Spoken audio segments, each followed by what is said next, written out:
Okay, guys, don't be afraid. I swear it's just the lighting in this room, okay? Here we go. Hello! Dude, my head looks like it's on freaking fire right now. But I swear to you, it is just the light in this room, except on the ends. That is really what that's really what color my ends are. But the top, see, look, it's not that bright. It's just because my ends are like, because that's where it was bleached. Look how different it is.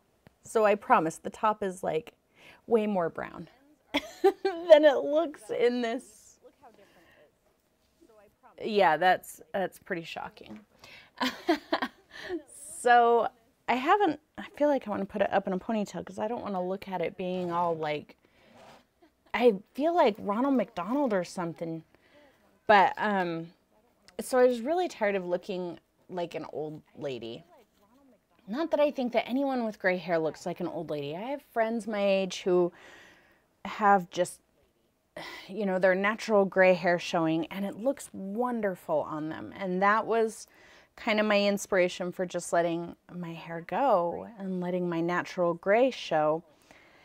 But, I had it for so long, and I just, looking at pictures of myself when we went camping, I was like, God, I don't feel comfortable with it. I just felt like I looked so old with the gray. So, but I'm also, like, in the last few years, I've kind of become a dirty hippie. And so, like, another reason I wasn't dyeing my hair was because of, like, all the chemicals and everything. And then I remembered that there's this thing called henna. So, which is, it's just ground up henna leaves. And so that's what I did. So that's why it's fluorescent red, because that's pretty much what you get when you dye your hair with henna. So, but I haven't even washed it yet. You're supposed to like put it on and then leave it on for a few hours and then wash it 24 hours later. So it hasn't been 24 hours yet. I did it last night. So I'm thinking once I wash it, it'll probably tone down a little bit again. And then they said the color's supposed to like deepen and change a bit after over a couple of days. Thanks, guys. I'm glad you like it. Atra asks if it works with darker hair. So henna will not make your hair lighter. It will only like either change the color you have or it'll go darker. However, there's another plant called indigo that can be used alone or with henna. And indigo, you can actually make your hair black with indigo. I did buy another box, so that's why I'm not terribly worried if this ends up being... I actually really like this color, but I bought another box of color that's like 50% indigo and 50% henna, so it would be much more chestnut than this. And I'm trying to decide if I'm going to cut off the fire engine red ends or if I'm just going to put the chestnut over them. So we'll see. But I feel like it made me look a little younger, and I don't feel so old anymore. Henna, it washes, I guess it fades over like a month or so. So thank you. Thank you, thank you. Yeah, my hair already has like so much more body, but I can't tell if that's just because I haven't washed it. I have like henna chunks, and I have dyed skin, and I found while I was sleeping last night, I found like a huge chunk of the dye behind my ear, and it felt like concrete. It was kind of gross. So, oh, Shannon, I found my first gray hair when I was like 16. So, I mean, my hair right here in the front was almost pure white. You can kind of tell, like, where it's really light in the front is where I was like pure white. See right there, that spot? That's just all straight gray hair in there. So, yeah, they make, well, yeah, you can do blonde with henna. You just like have to increase the acidity or something. You like mix it with lemon juice. I actually mixed mine with coffee to try and keep a little bit more of the brown. So keep the fire tips. We'll see. We'll see. Thank you, Pat. I think it's just the red. I think the red makes me look a little bit more. But no, I have been sleeping better since we started going camping. I'm pretty sure I've told you guys I don't sleep for a while. A lot of times I'm up by like 1:30 in the morning. And I mean up for the day. 1:30 in the morning, up and working, and I don't go to bed again until like 9 o'clock that night. And then I'm up again at 1:30 in the morning again. So, but I haven't been doing that lately. Since we started going camping, I've been doing a little bit better. So, yeah, I actually slept 12 hours in a row. 12 hours for 2 nights in a row. So that was pretty good. So camping was good. I still owe you guys photos, man. We got home. Mr. Moon is screaming. He still hasn't gotten over the fact that we left him home alone for a couple days. But we got home and it was like everything waited for me. I still had all my work to do. I stopped filming my video in the middle of it.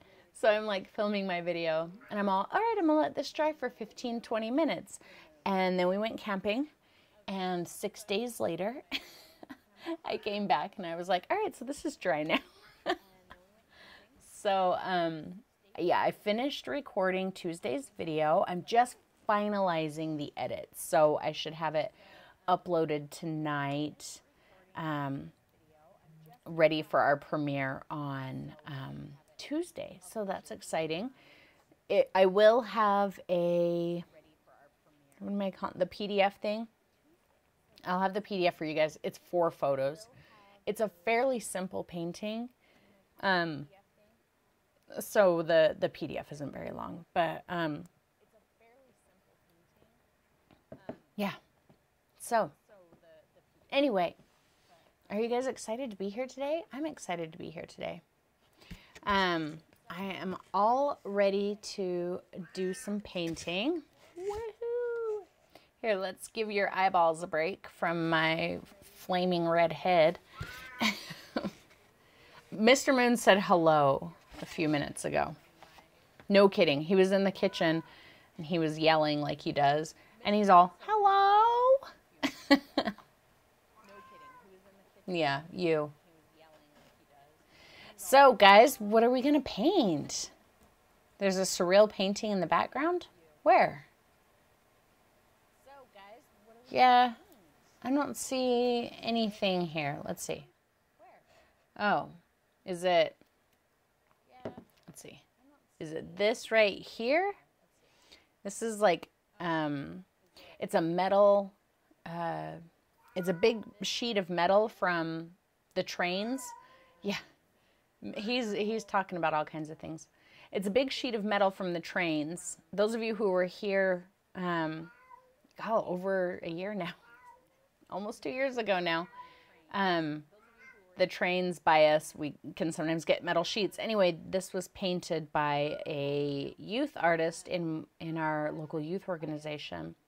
And it's got like a bunch of symbols from different punk bands. And a friend of mine bought it for me. So yeah, so I like that.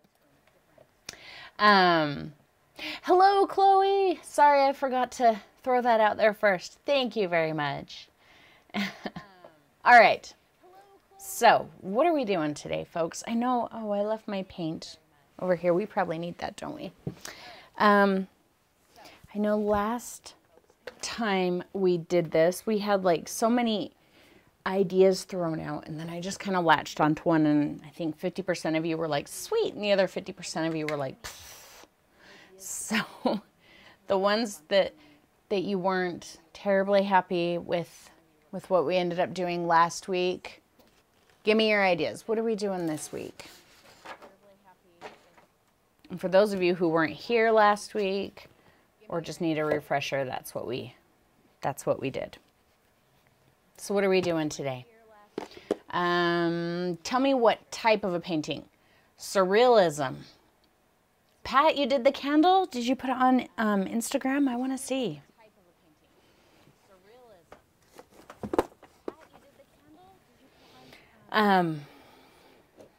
Okay, so what kind of surrealism?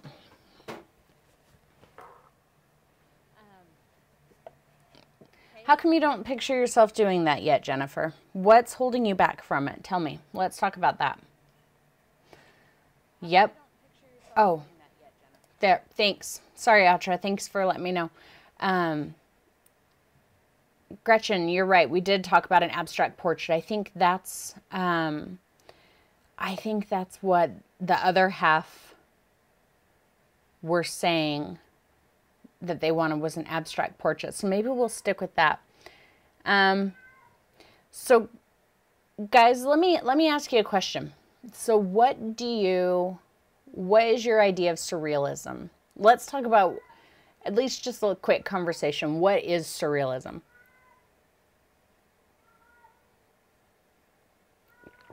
It is good. Surrealism is good. Oh, I can see that, Atra, yeah. Jennifer, you learn how to paint by doing it.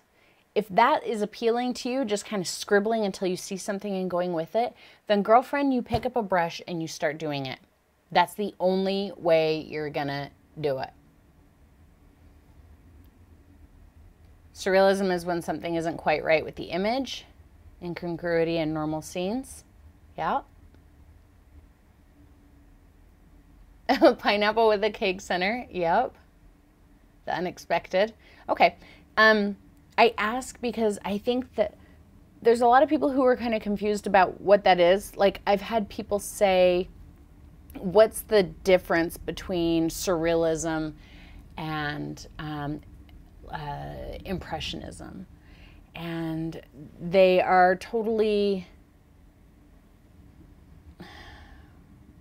they refer to totally different aspects of the painting. Man, guys, my head is on backwards today. Impressionism is more about the way you apply the paint. You know, the small dashes of color, the way you use color next to each other to imply other colors.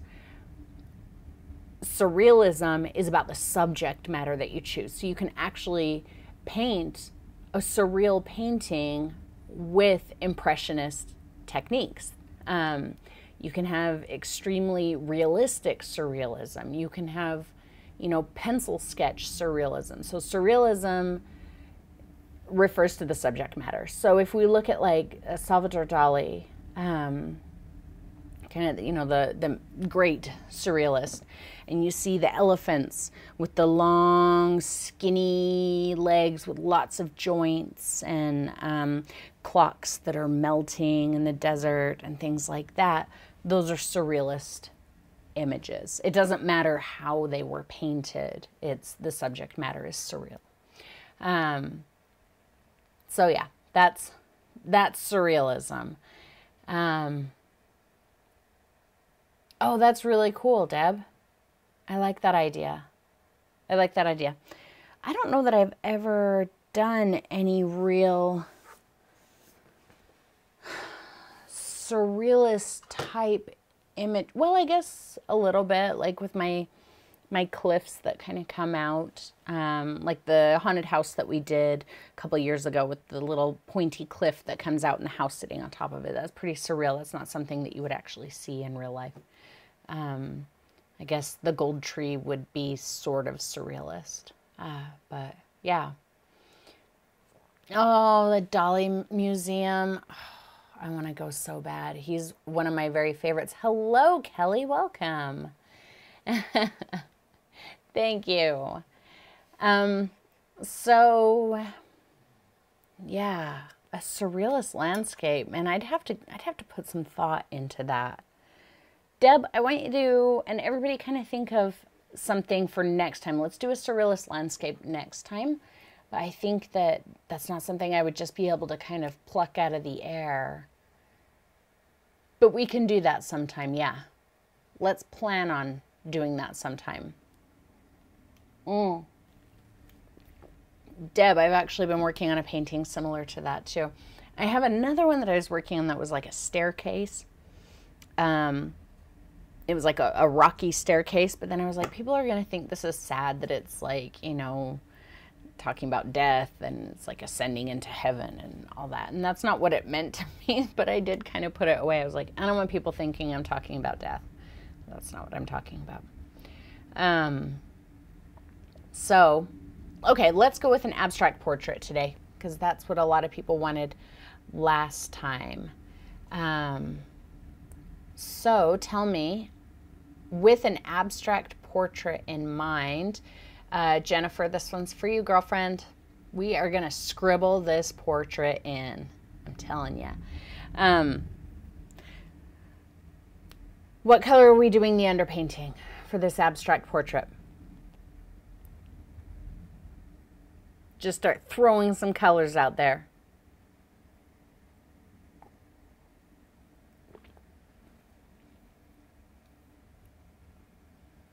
Oh, that's cool, Jennifer.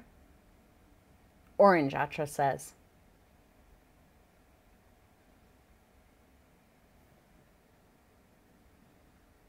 Who else? We did Quinn Burnt Orange last week.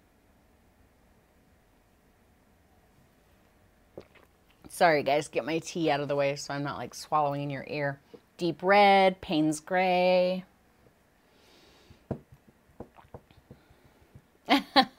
I don't have the Quinazo Gold.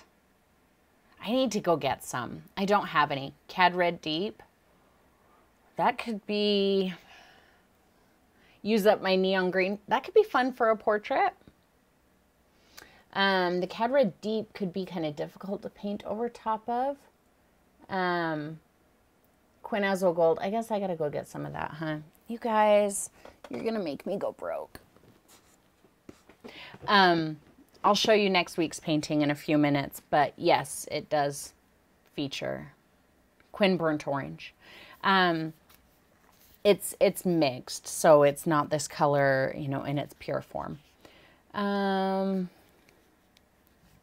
green. Yeah, I don't think we have done green. We've done a lot of colors, and it seems like you guys know the way to my heart. It's when you're like purple, orange, yellow. You all know those are my go-to underpainting colors. But I have this vivid lime green that I never use. So we will go ahead and underpaint with that. And it could be fun with a portrait too. Let me get my chair in position. You could say the same about me. Michelle, don't point that out. All right, let's get this party started. I can't paint while we're driving. I took all my paints with me when we went camping, and I painted once. But it was kind of hard, you guys. Like, we went to southern Utah. We went to St. George because it was supposed to be in the 40s, and, you know, like in the 40s during the day, which I know a lot of you were like, oh, that's cold. Oh, man, that's so warm compared to what it's been here. I think it was 17 the other day here for the high. So it was supposed to be in the 40s in St. George, which is like light jacket weather to us in Utah. But it was so windy and it was so cold. And one night it got down to 17 degrees. And our little camper doesn't have a heater in it. But thankfully, we were connected to shore power, and we bought a little space heater. So we were actually, and we have really awesome sleeping bags. So it got hot in our little camper, but we couldn't go outside. We couldn't do a lot because it was so cold and so windy. So we did get to go out one day and do a little bit of hiking and take a few photos, but that's about it. But yeah. So 30s aren't bad. I mean, when you want to go hiking, 30 sucks, but 40s are good. No, Shannon, me either. Yeah. It's not my favorite all by itself either. I know, you guys, we're like all about super bright today, huh? Look. If that doesn't just burn the retinas right out of your head today. Between my hair and that underpainting, you guys are going to be blind by the time we're done. Okay, so we're going to let that dry. And I wish I had my little space heater over here. I'll just do one of these things while we talk for a minute. It is bright. I wish, can I turn down the brightness on my, I wonder if I can, hang on, let's see. Because, oh, there is a saturation thing, let's see. Ooh, that's a little better. There, now I won't blind you guys. So I'm going to show you kind of a way that I like to do abstract portraits. It's a technique that I use a lot. Like I said, it's very similar to the scribble until you find it technique, like we did with the candle last week. That's hilarious, Deb.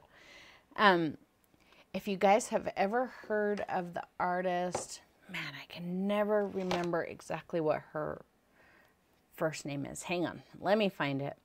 I think her name is...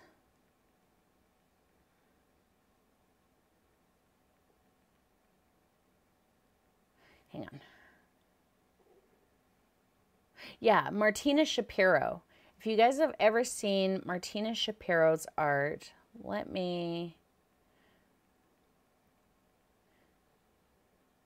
This is kind of, the abstract portraits that I do are not like this, but the technique that I use was inspired by her technique, but it's very, very different. So I'm sure you guys have seen these paintings before. So this is Martina Shapiro. And she has a video on YouTube where she shows how she does this. And those of you who are like tidy and afraid of making messes while you paint, or afraid of just cutting loose, and that video will make you crazy. So I highly recommend you go watch it immediately. But so my technique ended up being quite different from hers, but it was still inspired by hers. So that's what I'm going to show you today. What she does is she takes black paint or ink. She uses ink, and yeah, it does. I see her stuff copied a lot, Cindy, you're right. She'll take black ink and like a big, like the Chinese calligraphy brushes, and start outlining the face. And at one point I was like, this is a joke, because it was the first time I had ever seen her. I was like, this is a joke. This is not a real video. And it was just this mess on the canvas of like a black line, and she'd like wipe one off and another big black line. And at one point, no kidding, she took her canvas and ran it under the sink and like rinsed it off and went back to it with black ink. And I was just like, this is just a mess. And then I could kind of see how it was starting to take shape. And so that part of it was super inspiring to me about finding the image. It's not about sitting down and saying, I want to paint a candle. So I'm going to draw this perfect candle. Here's the size of the candle. And now I'm going to paint it in. It's about scribbling and experimenting and say, does it go up this high? No, maybe it's this wide, but it only is this tall, and it comes out this far. And it's really about scribbling until you find it. And it's really it's a liberating way to paint. And so that's why I say, if you want to paint that way, if looking at that makes you go, oh man, I wish I could do that, then you just do it. I don't think that it takes you know, any more skill than anything else. It doesn't take any amount of skill. It just takes you saying, I'm just going to scribble and see if I can find the image. Remember that acrylic paint, for the most part, is opaque. And if it's not opaque, you can make it opaque, you know, by mixing opaque colors or white or whatever. You can cover up any of the scribbles that you don't like. But scribbling to find your image is it's a really fun technique, and I really enjoy doing that. Oh, you guys are going to do the fork and spoon painting. Yay! Good, good.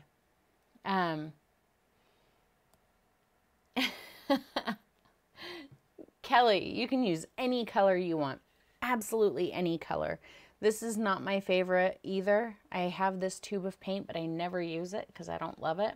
And I prefer to mix green. So I bought this specifically for a abstract painting I was working on a while ago. And then I ended up not using it. And I was like, well, crud. Now I have this tube of ugly green paint that I'm never going to use. So that's why I have this. Yeah, Deb, exactly. It is kind of about communicating with the paint, you know, rather than saying, all right, paint, I am your boss and this is what you're going to do. You know, work with the paint. Kind of find out, well, what's it going to do? Where's it going to go? I don't like that it went out that far, so let's make another scribble in farther. I like that better. The scribble that went out too far, you're going to cover it up. Don't worry about it. I don't think you missed that, Gretchen. No, it was the little painting that I did on a canvas like this where I painted it with a spoon and a fork. That was several months ago. Man, I wish this would dry already. It's okay. Just because I say that I don't like a color doesn't mean that it's a bad color. It doesn't mean that if you do like it, that there's anything wrong with you or that you know, have bad taste because you use it. And it's not that I don't like this color. I think it's a fun color. It's actually pretty close to the color of the backsplash in my kitchen. So I don't hate this color. My thing is, I don't like to paint with this color. It's not a color of paint that I have any use for. If I want to use green, I like drab greens. You know, when I'm painting, I like to paint with drab greens. And so I like to mix my own green. But I honestly don't hate any color. Like, I don't think there's a color that I hate. This is just not a color that I paint with much.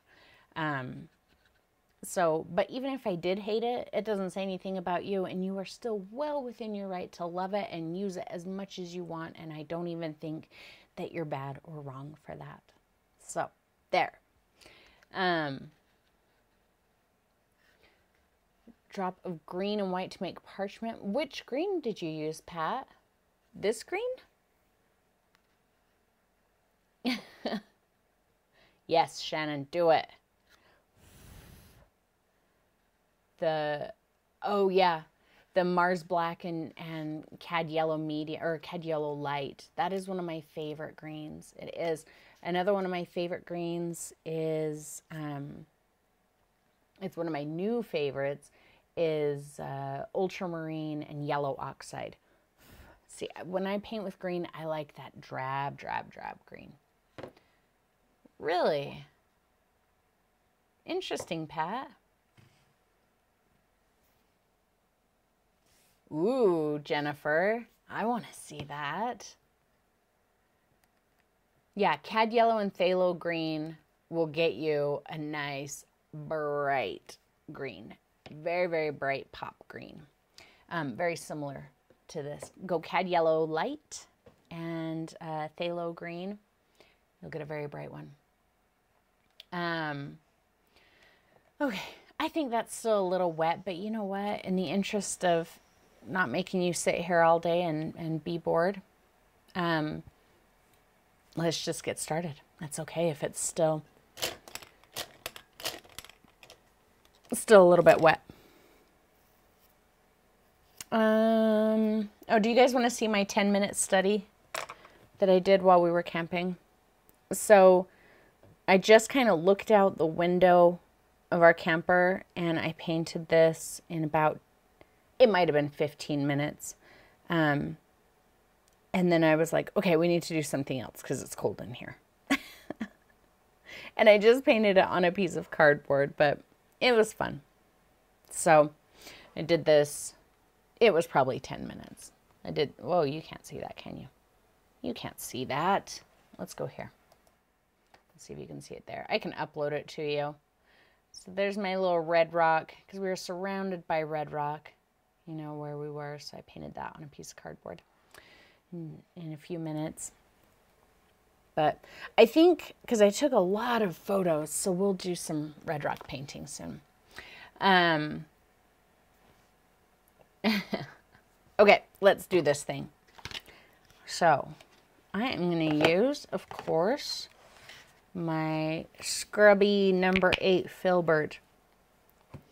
By the way, my number 8 filberts, they're on order, but they're almost gone. I only have a couple left. So if you've been needing one, you might want to get it right now, because I think I have like 4 of them left. I didn't do very good at inventory toward the end of last year. All right, so I have some black and my number 8 scrubby brush. I'm just going to pick up a little bit. I'm not looking for a lot of coverage because, again, we're just gonna scribble. This poor brush. All right, so we're gonna find our face. Lately I've been trying to focus on like the whole proportions of a face. So I'm gonna do that too, but I'm gonna find the shape of the face first. I think.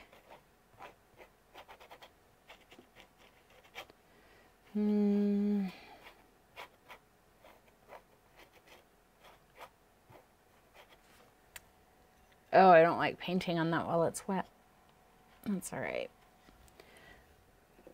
Let's take it up off of the edge. I'm going to take it off the edge. I'm going to take it off the side here too. I think that could be...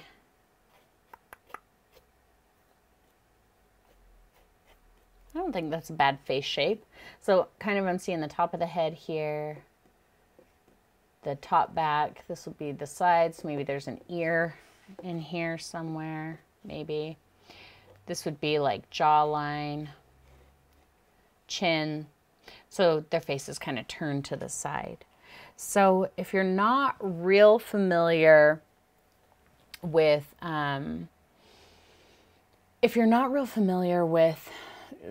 drawing faces, I've been kind of studying that lately.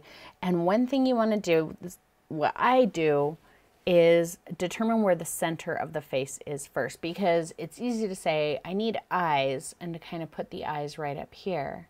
But that's not where the eyes go. The eyes are actually in the very center of the shape. So see, if I put my hand here and on the top of my head and close my mouth, my eyes are pretty much in the very center. There's just as much head up here as there is down here. So it's going to be the same thing with your portrait. So even if you're going to do abstract, it's good to know that so it doesn't look, you know, amateur abstract. So I'm just going to kind of sketch out a line that's about in the center of the shape, right? I've got about as much up here as I've got down here. Our face is kind of turned, so I want to kind of say where that turn is. I'm going to make a center line, but if I put my center line right here, then they're going to have a pointy jaw on this side, and that's fine if that's what you want. But I want my face kind of turned. So we'll say about, probably about like that. So now I know where my eyes are going to be. Eyes are somewhere in there. Something like that. The mouth is about in the bottom 1/3 of the head. So you've got to think then about the head being in thirds. So 1/3 and 1/3. So the mouth would probably be right about somewhere in there. The nose is just kind of above that. What a mess, right? That's okay. We have the brows. Maybe there's some hair. There's the ear. The ear is in line with the eye. So if you look, the corner of the eye, right where your ear attaches to your head, is in line with the corner of your eye. Okay? So it's going to be the same thing on here. Wherever that line is from your eye, that's where your ear is going to start as well. So those are just some things to know when you're doing a face, and the bottom of your ear is in line with something, and I can't remember what. I might have that wrong. Feels like top lip. So that would be like right around there. Anyway, what's my favorite type of painting to do for myself? It changes all the time. Right now I'm really into portraits, actually. Whether they're, you know, actual portraits or like statues, like the Buddha paintings that I've been doing lately. But yeah, I always really I like portraits. So I think that's a good start.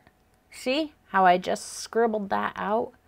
And if I decided that something was still not right about it, you know, I can come in here and I can keep refining it. In fact, I like those hard lines.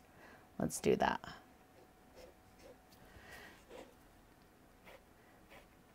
So guys, yeah, when we're done here, you have to go look up Martina Shapiro on YouTube and find the video where she's showing you how she does her portraits, because some of you will love it and some of you will be like, oh no, no, no, no, could never paint like that.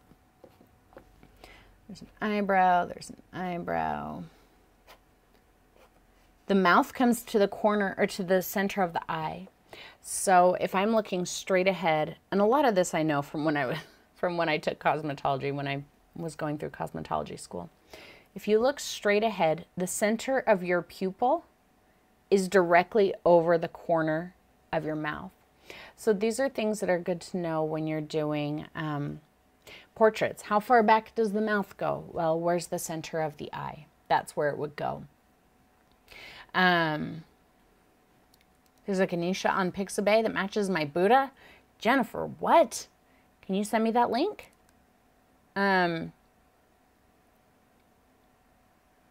What? Oh, yeah, everybody's checking to see if your faces line up.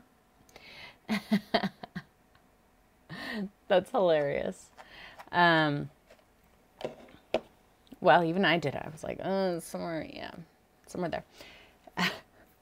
All right. So now we get to decide what colors we're going to do on our portrait. So when I do abstract portraits, and I talked about this, if you guys have seen the abstract portrait I did a couple years ago, my brush technique has changed a lot, but you know, the way I choose colors and everything has not changed. So what I typically like to do is I'll use black, white, and a lot of times burnt umber for mixing. I like to use burnt umber to mix colors, but I'll choose 2 colors. And I will typically choose a warm color and a cool color. And for a long time, I was on like a cad red light, cerulean blue kick, which I don't know. Those are horrible colors together, but that's what I used to use a lot in abstract portraits.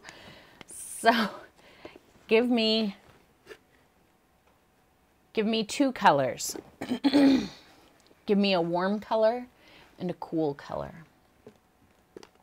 Well, welcome, Sylvie. You love it already? It needs at least one other color in there, and then we could at least call it minimally done. Be like, heck yeah, it's super primitive abstract. It's very Jean-Michel Basquiat. Cobalt blue. Okay, let me find it.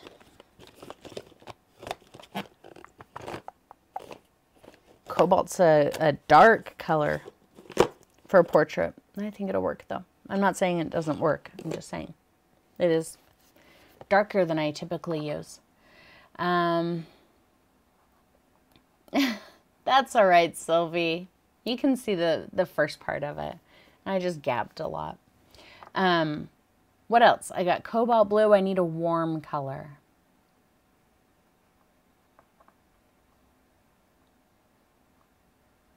I don't have Indian yellow. Quinn burnt orange. Yellow medium. I could. We're going to have a very green painting if I use yellow. Cad orange.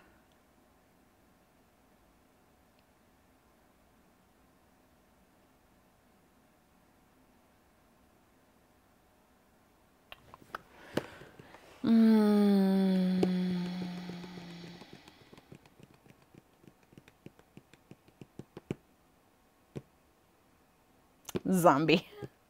I was thinking about magenta, Pat. That's what I was actually just looking at.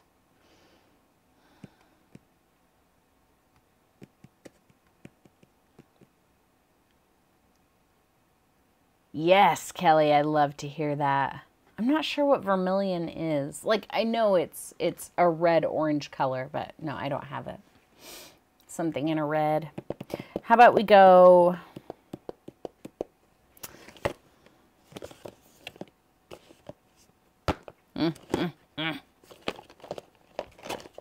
See, I always kind of end up in this same...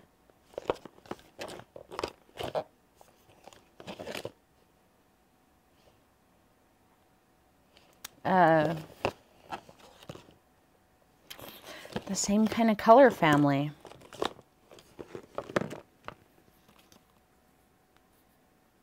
Okay, let's do Cad Red medium.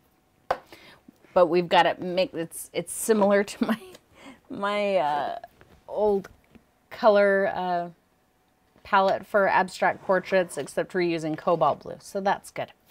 All right, so we're gonna put him up. Whoa, sorry guys, put him up there for now. This is my palette from next week's painting. Oh my gosh. Oh, any of you who use heavy body and you can't get your tubes open sometimes, I've had tubes explode from trying to open them before. I'm going to show you. And like 90% of you are probably going to go, yeah, duh. But maybe there's one of you who doesn't know. But I'm going to show you how I get these open when they get glued shut. So I take everything with me. Hang on. There it is. I had my tube of raw sienna actually exploded on me. See that at the top? Paint gushed out of there. See how twisted it is? Because I was like twisting it and it started gushing out the top. So here's how I open these when they're glued shut. You get these paint keys. I got this at Blick. There were like 3 of them for, I don't know, a couple bucks. Just stick it on there and turn it all the way down like you're trying to get the paint all out. And then when you grab it, see, you can loosen it up much easier, and then the tube of paint doesn't explode all over you. I have paint all over my carpet because of that. Naples Deep. Man, Gretchen, you're like pulling out all these colors I don't have. That does kind of look like Naples though, doesn't it? Do I find much of a difference in the CAD-free colors? I don't. That's what I prefer. Well, I think I prefer it just because it's CAD-free, and so I'm pretty convinced that it's better for me.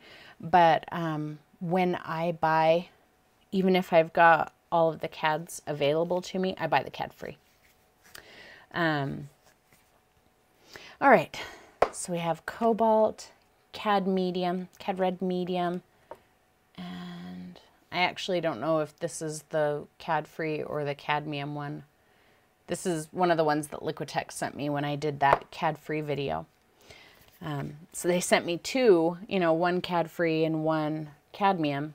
So it's just, I'm still using them. And I already had one. So I had 3 tubes of it, and I think that's my last one. A little bit of white.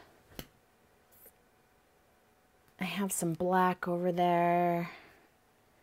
I might use burnt umber. I do like to use burnt umber often when doing these paintings. So maybe I'll just put out a little spot of burnt umber just in case. Okay.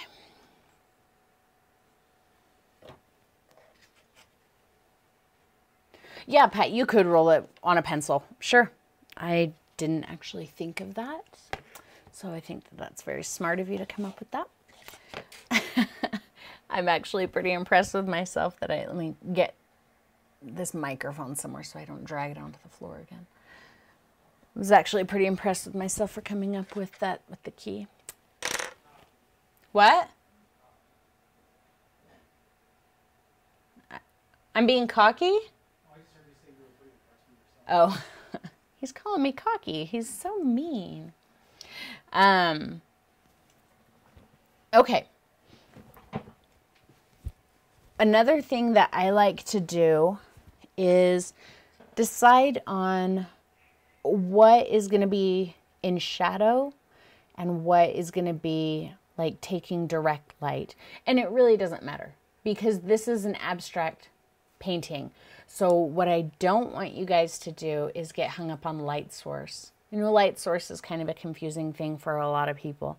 So you can take light source and completely throw it out the door, okay? Don't even consider light source. What I'm going to do instead is, and actually I'm going to use some matte medium. I'm just going to make a decision. I like the idea of a shadow being, you know, under the brow.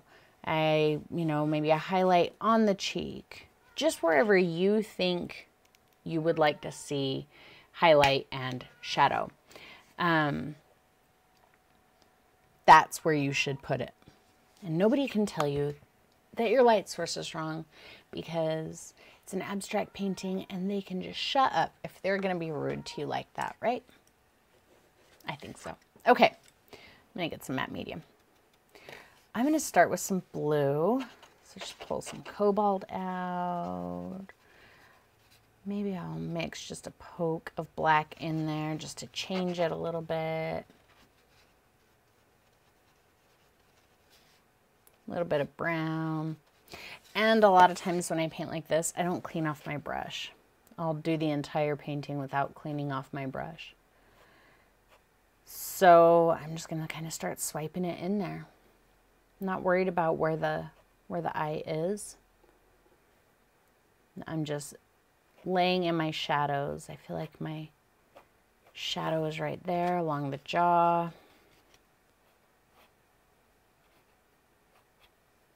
Maybe in here, under the lip. If you guys haven't seen my video, my abstract portrait that I did a couple of years ago, you could watch that too. That probably goes into a little bit more in-depth information because I haven't done this for, I don't know, a few minutes. A little shadow under the nose, maybe in here.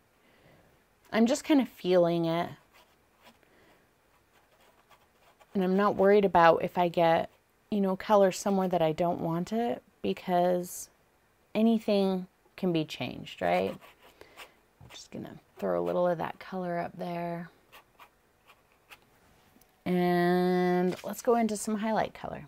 Still have all that color on my brush. Did not clean it. Tiny hint of black, tiny hint of brown.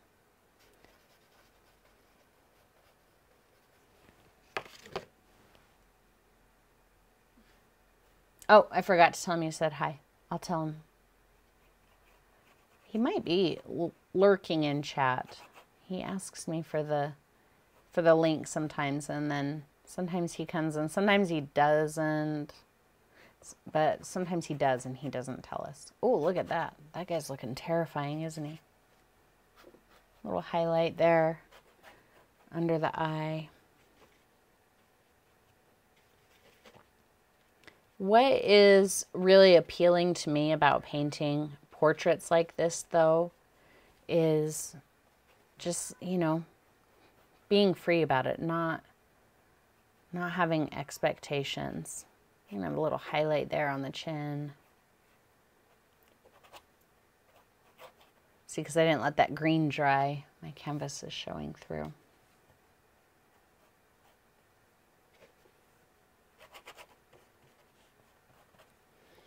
Let's grab a little white and a little burnt umber. So that's just some white and burnt umber. Again, I did not clean off my brush.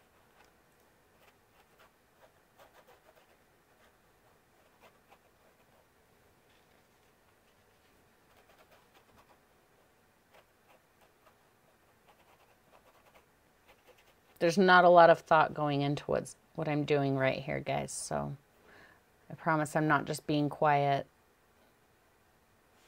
to be like, just watch how good I am here, because he looks really, really terrifying right now. And that's okay. There's really not a lot of thought going into this. I'm just still playing with the shape and everything.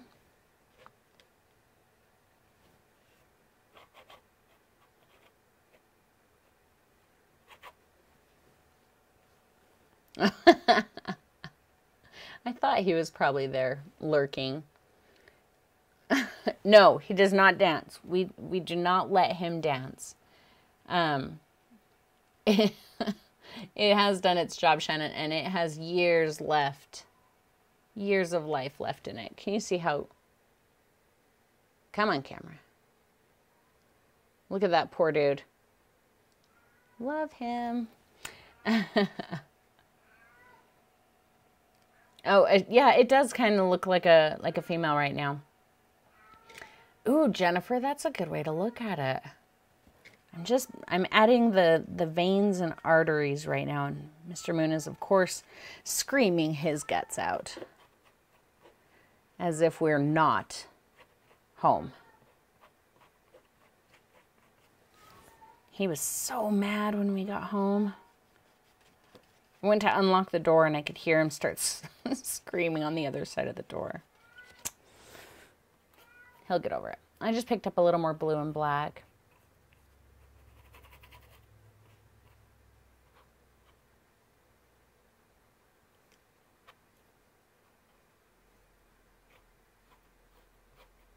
A little bit of a cheek. You know, like kind of the hollow right in here. I feel like it's easy to kind of demonstrate that by putting in a bit of a shadow in there. So rather than going darker, I guess I forgot to tell you this is why I pick the colors that I pick. Rather than really going darker in here, I'm just using my shadow color. Oh man, she is really horrible, isn't she? Like all these scary colors.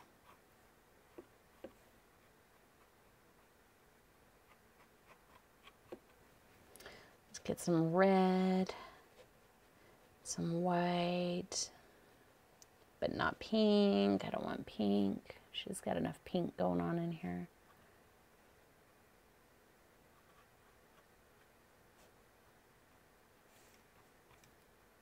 Where her cheek kind of meets the cheekbone. Maybe in here too.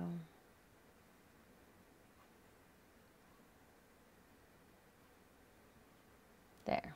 Now she's kind of got some bizarro lips.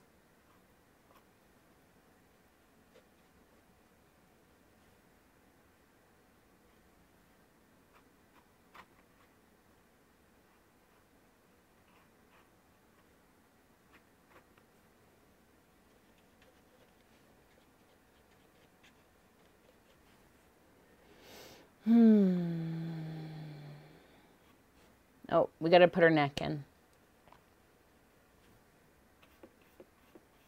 I just picked up blue and black for that. Okay.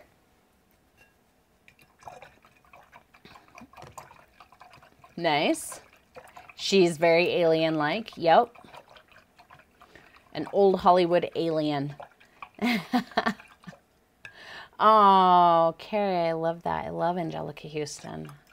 Way too many facelifts. And every painting has an ugly stage. And you know what? A lot of times when you paint like this, the painting really lives in the ugly stage until you're done. Sometimes when I get to this point where I'm like, wow, this really couldn't get any worse, a lot of times I just use black and white on my backgrounds. I don't know why. But I'm going to get some black and some white. I'm going to go pretty dark toward the front of the face, because that way I can go pretty light in the face and it will cause, you know, a good amount of drama. And then I'll go pretty light on the background toward the back, because I feel like the face would be much darker back there.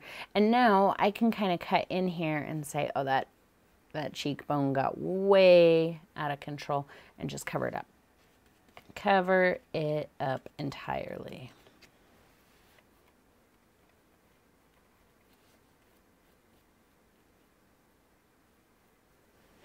Let's throw a little more white in there. We're pretty dark here where the neck is.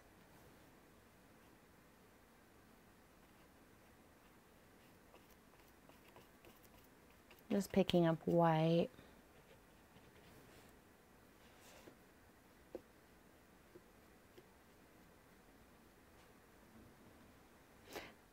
But you know, the thing about doing these, because I used to do these quite a lot, and a lot of the time they did not turn into paintings that I was proud of or that I would show to anybody. But I was able to use these as a way to, you know, get out feelings. So if I was really angry, you know, this was a really good thing to do. Or if I was feeling depressed, this was a really good thing to do, because you can get out, especially negative feelings. If you have some negative feelings that you're working through, painting like this is a good way to get that out. You know, even if it's a canvas that you keep and the next time you feel like you need some kind of an artistic release, just paint over it and do it again. So there, I'm actually, now that I've painted in the background, I'm actually much happier with the shape. It does, Vince. I was just thinking the same thing. It looks a lot like Grace Jones. Now that I've painted in the shape, or the, you know, the background, and kind of refined the shape of the face, I'm much happier with it. Clearly, it's not done. This is something I could work on for a long time, but I hold it up so you can see the shape of the face is much more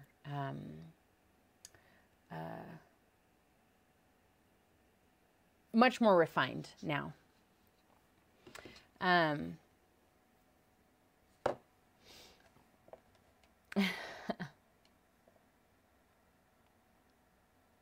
Good, Deb. Good. I like to hear that.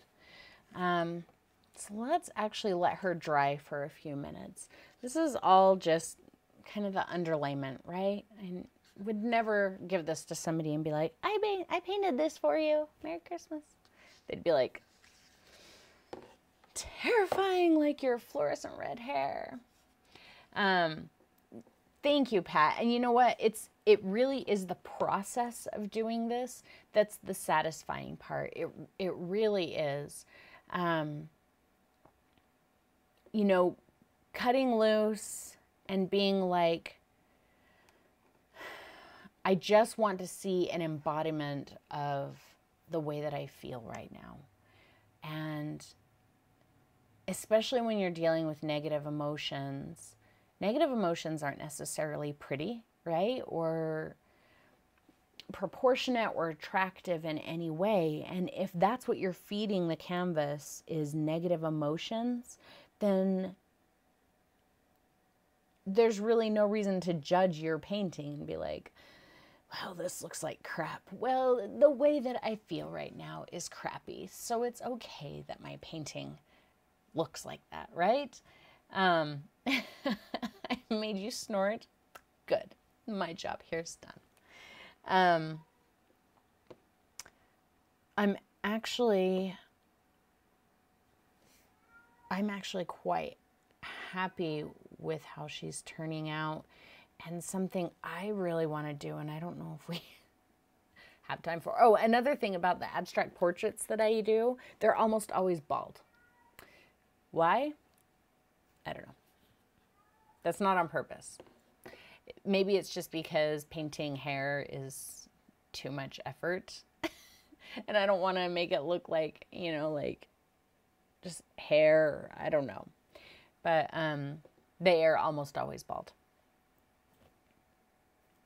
So I guess it's just the face and the emotion that come off of the face that I'm looking for. I think I'm going to change my brush when I go back. I feel like I want to get just a little bit of some, maybe just a little bit of control. Clearly I don't have very much control with my scrubby number 8. And that's perfectly fine. But now I think I want to get a little bit of control. Maybe I'll use my, I think I'll use my 1/2 inch angle. Let's see what happens there. See, Deb, and I think that that's probably why it is. It's never a conscious decision to not do hair. It's more like at the end of every painting, I'm like, this one's bald too. But yeah, I think that's what it is. It's more the focus on, you know, the expression in the face, the use of light and shadow, the way the colors affect things. That's always more what I'm concerned about, not, you know, not realism, not hair, not any of that. So, let's jump back over here. So I am going to use my 1/2 inch angle for now. We'll see. Maybe it won't feel right once I get in there and start. And I think I'm actually going to pull a little bit more brown in.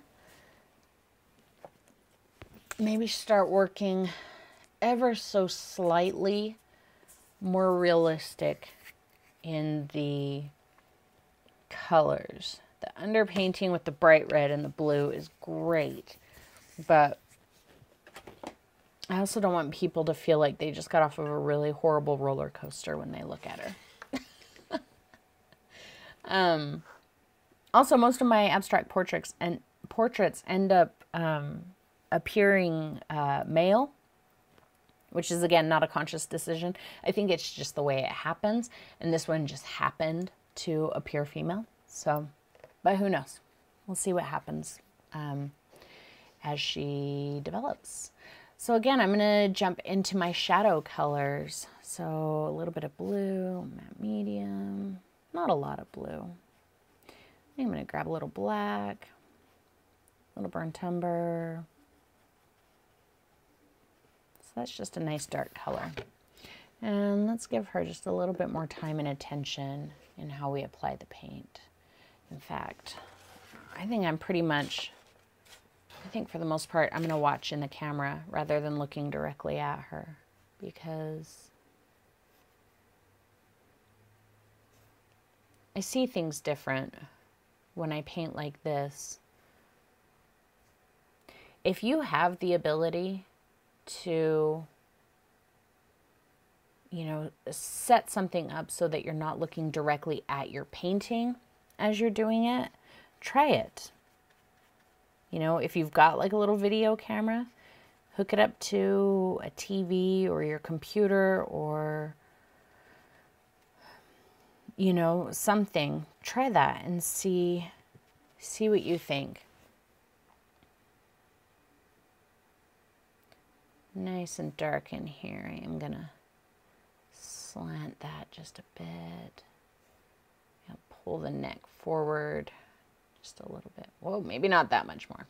That's all right. We'll paint over it with the background again later.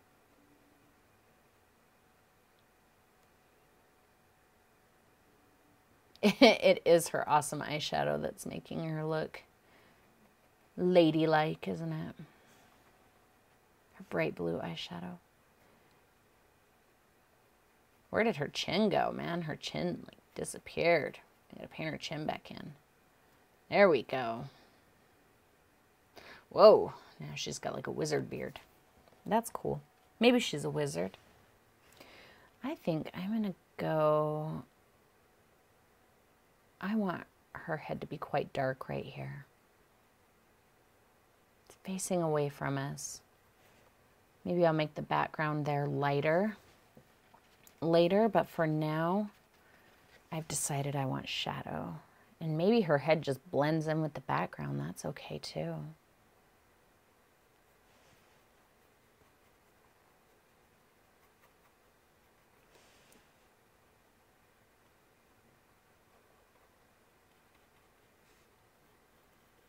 Go away, green.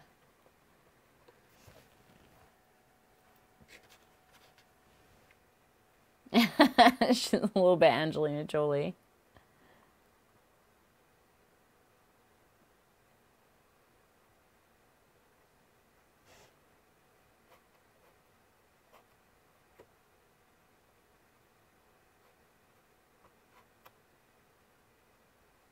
Almost lost her nose. That's all right. We'll get it back. Just still doing that blue, black, brown mixture. It's different every time I go back for more. You know how I am with that. I'm totally okay with colors being different. I'm really just kind of dusting this. I've shown you guys this before. I'm really just kind of doing like that. See, my brush isn't bending very much, so I'm not depositing a whole lot of paint. It's more like a little bit goes down and then it just kind of gets dusted around. Now that I have my shape, would I have changed my choice of underpainting? I don't know that I would use this color of underpainting again for a portrait. However, you never know that kind of thing until you try it. Let's give her just, I have bags and wrinkles under my eyes. She needs some too. There we go. Yeah, man, that's what I like. Is there another one here? I think I showed you guys that painting. I might have even sold that painting. Did I? I had a portrait on my website for sale, a little portrait, a little 5x7 that just is brutal with the bags under the eyes. And that painting was really started just like this one. You know, I wasn't talking while I was doing it, so it got a little extra attention that this one's probably not getting. Yeah, I mean, I can understand being intentional with your colors. Sometimes there's a need for it, and I think sometimes I am, but it really depends on what I'm doing. I do love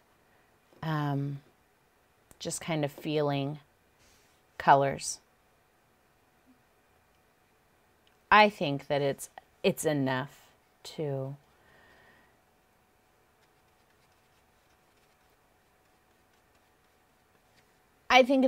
be close enough. I added just a hint of white in there just to see what would happen. Let's get that in here too. In fact, I'm going to grab just a little more white. Kind of smooth that in there.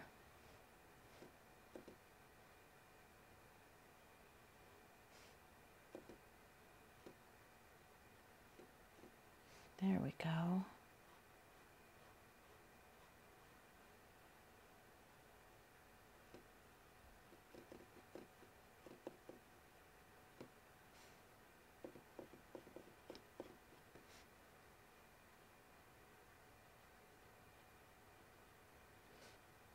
I guess I should have warned you guys that rarely do my abstract portraits ever turn out lovely.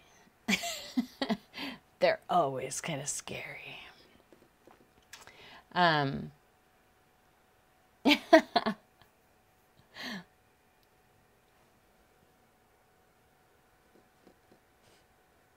Feel free to throw things out there, guys.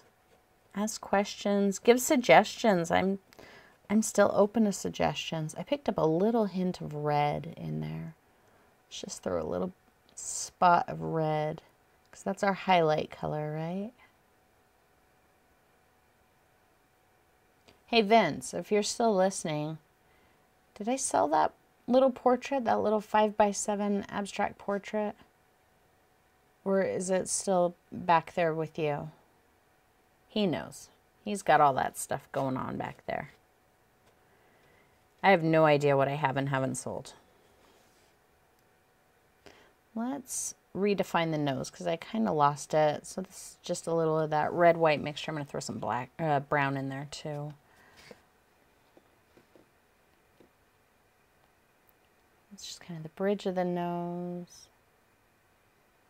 I don't really know where the nose is just yet, so for now it's enough to just kind of guess. Is he even still in the chat room? I don't know. I don't know if that one was called Grace or not. It might have been. It might have been. Hang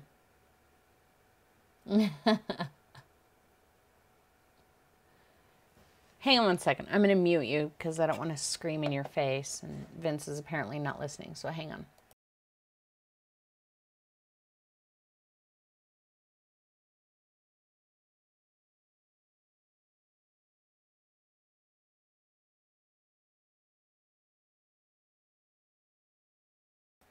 Okay.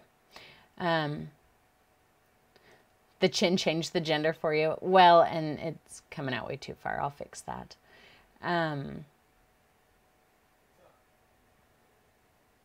Oh, Shannon, I know what you're talking about. The way that Felix like pre-mixes his colors. I can't do that. That's just not me. Hey, you know that portrait, the little 5x7 portrait, like with the heavy circles under the eyes and everything? Yeah. Did I sell that one? I think. Was that Grace? I think. Okay. I just can't remember. Do you want to look for it? Did it have a red background? No, that's Grace, the one with the red background. That is not the one I'm talking about. The one I'm talking about has a black background. And it looks like a little bit like this? A little bit. Do you want to look for it? Small? Yeah, let me look at my website. If I still have it, I would like to hold it up and show you guys, because it's really kind of how this that we're working on is really how that started. Let's see.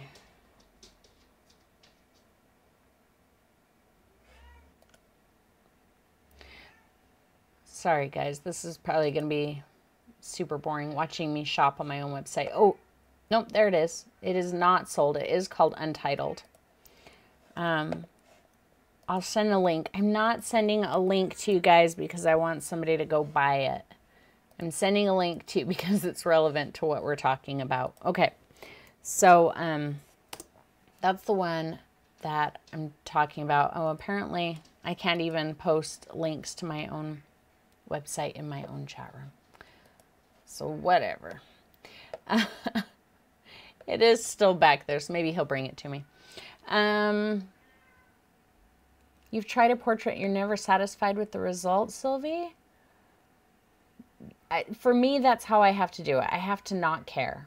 I just have to, you know, go to it and just not care. I know, Atra, see, this is what I put up with constantly. He never shuts up. He's always meowing like that. Vince is back there. He's all, shut up.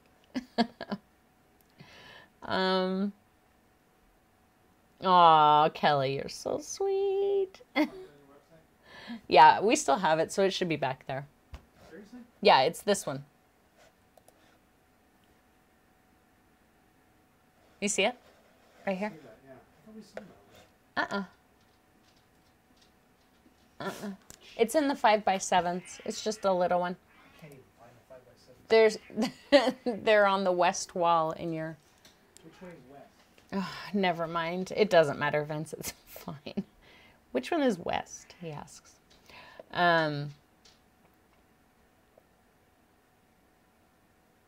Okay. Oh, I think he just found it. So I'll be able to show you the one that I'm talking about. All right.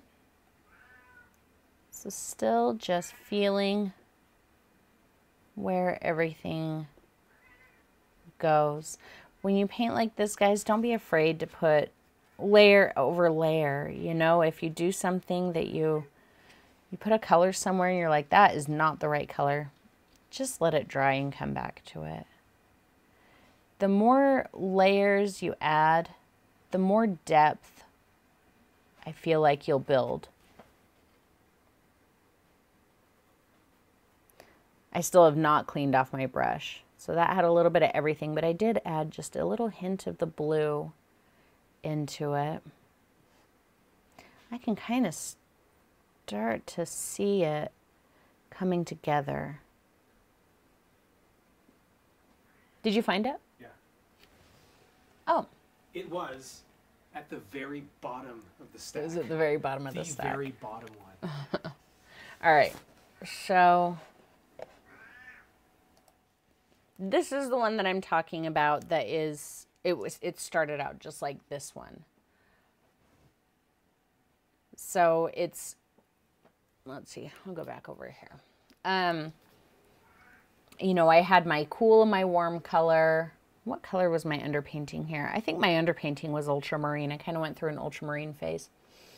I had a cool and a warm. I think I might use unbleached titanium and titanium in here. Some burnt umber. I think my colors were blue and orange, cobalt and orange. And, you know, I just kept adding layer upon layer upon layer until I liked it, to the point where I can, it's probably hard for you to see there, but there's a lot of texture in here from the brush strokes. I worked on this little one for quite a while, but it really started the same way. You know, you just feel it. You feel it out until you know exactly where you want everything to be. And then you work on details. You know, save the details for last. Like, you know, there's quite a few details in here. I went through and I really added a good amount of details into the nose, into the mouth, the eyes especially, but not until I was done, you know. And I still don't know where that mouth is exactly. The mouth and the nose, I'm not exactly sure where they are. But I'm not going to try and force them. I'll find them eventually. I think that eyebrow is too high. So I'm just going to pull it down a little bit.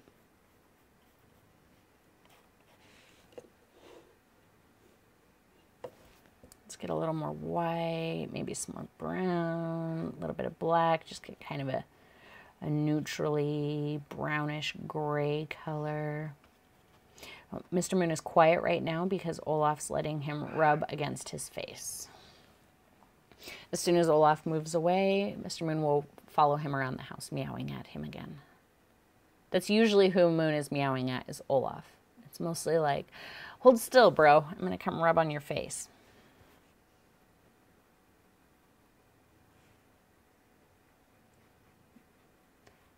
Yeah, Pat, I think I'm going to start recording the new Buddha tomorrow. The only way you get good at doing portraits or anything else is by doing them. Just start doing them. In fact, a portrait, guys, was one of my very first paintings that I ever did on my own. I just sat down, and this is how I did it, you guys. It was my warm and my cool color. I didn't care what it looked like. I just started doing it. And it was the first painting that I ever did that I felt proud of. I had no idea what I was doing. I didn't even know why I was mixing red and blue and I wasn't getting purple. Now I do. Because cerulean blue and cad red medium, come on, forget about it. You're never going to get purple out of those colors. Never. In a trillion years, those colors do not make purple. Look at that. We're starting to really get somewhere. I know, I'm sure that you guys were like, what is she actually doing here when we started? But now something is happening. It's actually going to happen.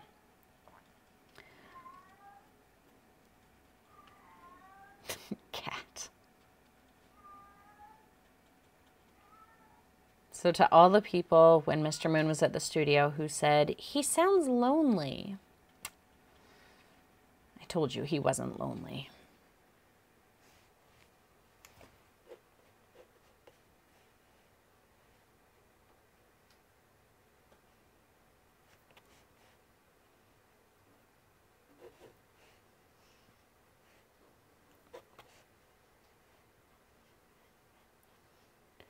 All I'm doing right now is trying things out, guys. Do I want a wrinkly forehead? That's what I'm trying out right now. So I'm just putting little lines of this color. If I put a line somewhere and I'm like, oh, I don't like that line, just swipe it.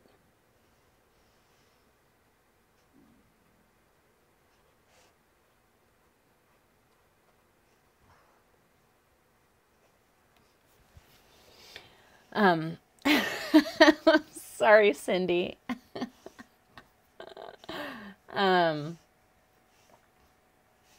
See, Audrey, and I hate painting eyes. I do not love painting eyes. Just take a break here. Yeah, don't add the details until the very end. Very, very end. Yeah, I don't like to do eyes. And that's why a lot of times my abstract portraits don't really have a lot of eyes. Like, they've got the shape around them, and then it's just really kind of like a black, almost like a black scribble where the eyes go. This was the closest I had come to painting, like, to like getting into eye details. And see, it's really not. It's dark, and there's like an off-white swipe with a white dot. That's as much as I did for eyes. So, you know, sometimes you don't have to dive into details and be like, every detail of the eye. I mean, if I asked you if it looks like this guy has eyes, you would say, yes, he has eyes, and they're right there. But if you get in close, like I showed you, I mean, that's out of context. That doesn't look like an eye. Yeah, I did get pretty crazy with the eyes on my one lady. But that's because I never really had, and I was like, all right, I'm gonna work on some eyes here. I'm gonna go back into my black, blue. I'm gonna throw a little extra white in there. I still have not cleaned off my brush. This brush has blue, red, black, brown, and white all mixed into it. Still working on my little shadow right in here. Gotta get rid of that white spot. That is not helping anybody out right there, that white spot. Let's see if I can lift this a little bit.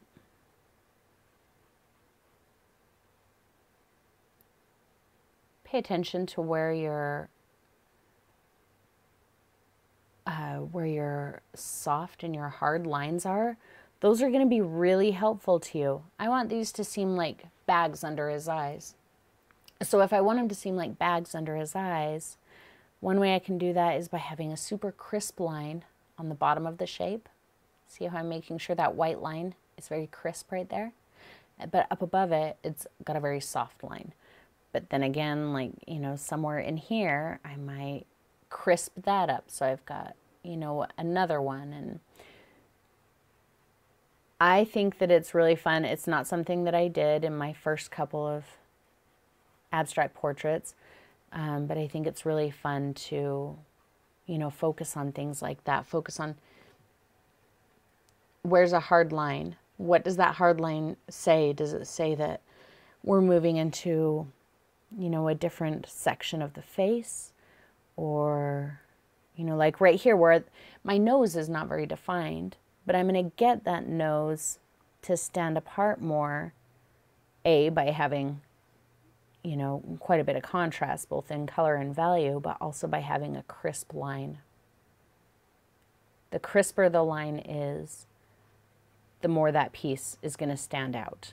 If you don't want something to stand out, give it a very soft line. So again, right here, I want a lip there. So I'm going to have a crisp line there, but fade it down underneath that. And I still don't know exactly where that is, so I'm not overly worried about finding that crisp line just yet. Sometimes I wish that you guys were here with me so that we could all talk, because I just feel like I'm gabbing at you. I'm like, they've got to be bored with this. This can't be fun. But if you were here, then I could tell if you were enjoying. You could ask me questions while I paint. I could ask you questions.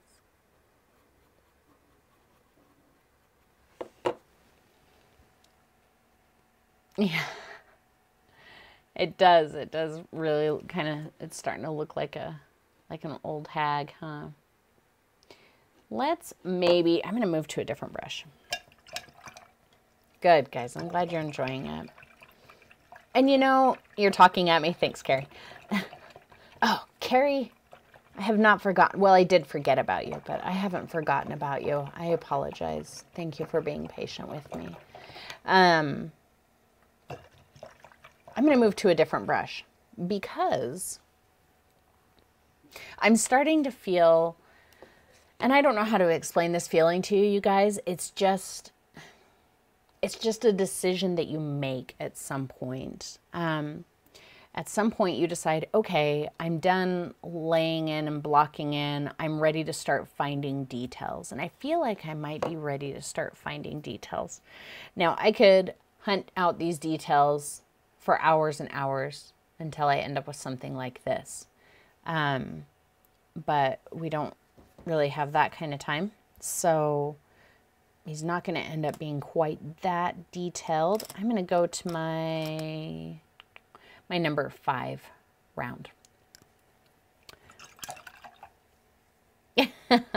Thank you, you guys. All right, so number 5. I really like to kind of focus on the shape around the eyes, the eyebrows especially. I don't know why that's one area that always gets a lot of focus from me when I'm painting abstract portraits. And I think everybody's different. You'll probably end up, you know, having another area that you choose to focus on and put a lot of time into, whether that's the eyeballs or the lips or, you know, whatever. For me, it's the brow. So I'm going to get a little bit of red. I'm going to get a little bit of brown, a little matte medium. I might throw a little bit of the blue and black in there too, because otherwise this is going to look like a really bright color, because all the other colors on the face have everything mixed in them. All right, look at that. Nice muddy color. Love it.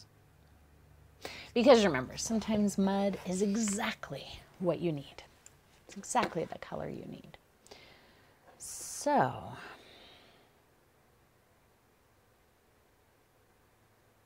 but notice how I'm holding my brush, guys. I am starting to work on details, but I'm still, it's really just balanced there, you know? I'm not, you don't have to do details like this. You can still be really loose with your details. And the looser you hold your brush, the softer your brush strokes can be. Let's see, I want to get down into here a little bit.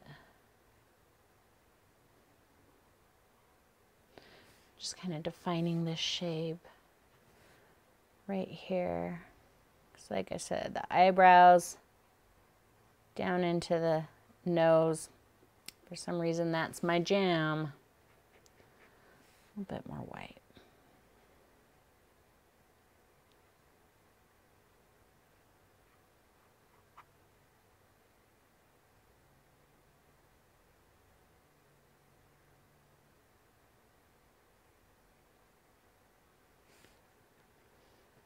Just picked up a tiny hint of black in that mixture.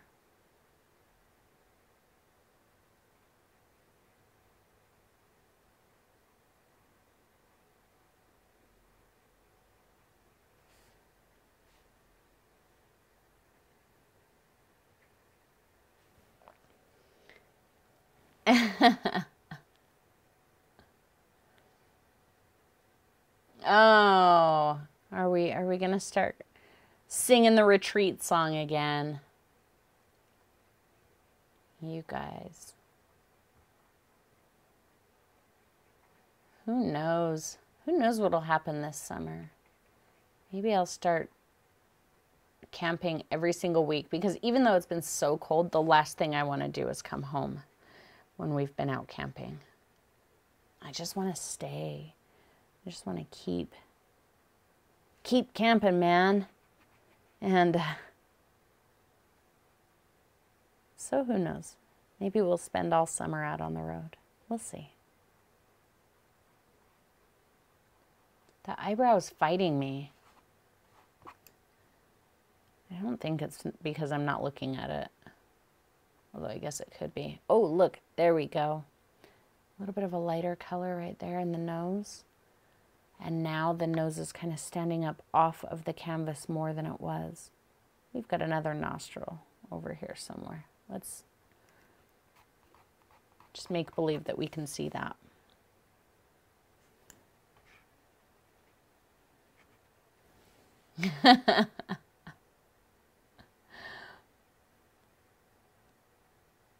It looks like a sense of humor with the brows. Hey, maybe it'll end up being kind of a sardonic face. I'm all right with that. All of my faces end up being so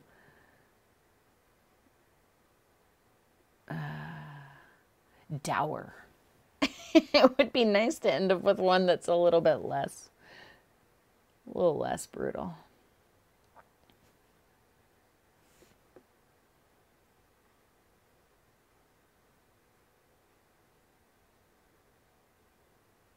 I'm barely touching the canvas. Do you see that? Like, you can't even see anything coming off because I probably didn't actually touch the canvas, but the color I have on here is quite light. So use light pressure. I really hope that you guys will try something similar to this. I'm not talking about the painting. I'm talking about finding a way to set up so that you're painting without looking directly at your painting. Whether it's like, get a mirror, you know, get a mirror so that it's like looking at your painting over here, and paint like this. You've got your painting here, you're looking at it in your mirror. Try that. It's really, I think you'll really be surprised. Remember how I'm always telling you guys, stand back, stand back, stand back, stand back. Judge your painting from a distance. Well, this is exactly like this. This is exactly like that. This is the best of both worlds. I get to judge my painting from a distance while I'm painting it. Just picking up a little bit more blue because around this right side of the eyebrow, I feel like I'm moving into the shadow area again. And remember, blue is my shadow. Even if it's just as light, the hue indicates that it's my shadow. No camping? What? Are you guys planning a retreat without me? Because it kind of seems like that's what's happening. Guys, I'm really starting to be happy with her. I was really kind of, like at first, I'm always kind of nervous at first, but especially when I'm painting with an audience, I was like, oh, this is going to be bad. These guys are going to hate me, and they're going to wonder, why do we come back every week for this? Look at her. She can't even paint properly. She paints this gross stuff.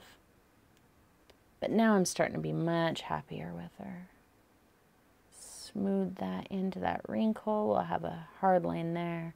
I just want to get a nice shadow down the nose here so that the nose stands apart from that side of the face.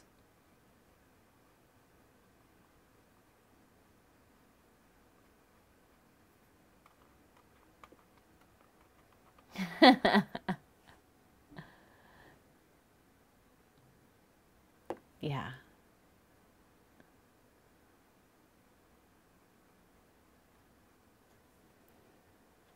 Well, now I just want to work on this all night, but... So I guess Vince is going to have to cook dinner, because I'm going to be painting with you guys all night. He must not be listening. Are you listening, Vince? Just nudging in little details. You know, I feel like if I have a bit of a shadow here, it's kind of this area that I'm working on there, then that will kind of help say that's where there's a nostril. Oh, you guys, thanks. A little dark line there. Look, I can see my lips now. I can see where they might be.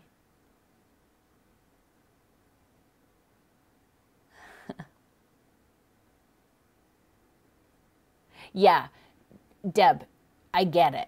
That is a hard part. It really is. So what you have to do is I kind of jump around, because that would stop me quite a bit when I was first starting out. I was like, I don't know how to get from the forehead to the nose. Like, I want to go this way on the forehead, but the nose goes this way, but how do they meet? Like that? Or I can't have the nose like suddenly spread or whatever. And I discovered that if I focused too much on blending, that I had those issues. But now I don't focus on blending, I focus on layering. That, and like I said, I found that if I jump around from one spot to another, it's starting to get kind of dark in here, that I don't end up with that problem quite so much. You know, notice how just a second ago I was working on the lip, and now I'm up here on the eye, and I'll probably, you know, move down to the jawbone or something in a minute, rather than saying, all right, this shape is going to flow up into here, and that flows into here. That's, you get yourself stuck like that. Man, I don't like that. This area.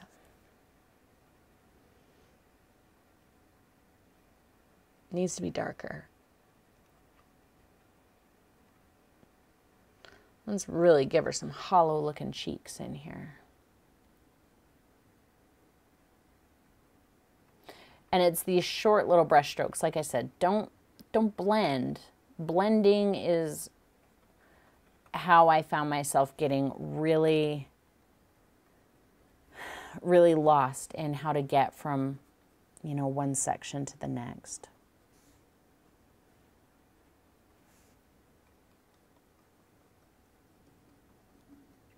Bye, Cindy. I'm glad that you were able to stop by this time.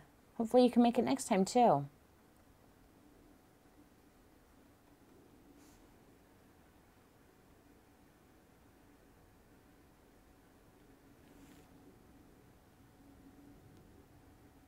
Kitchen counter techniques? What's a kitchen counter technique?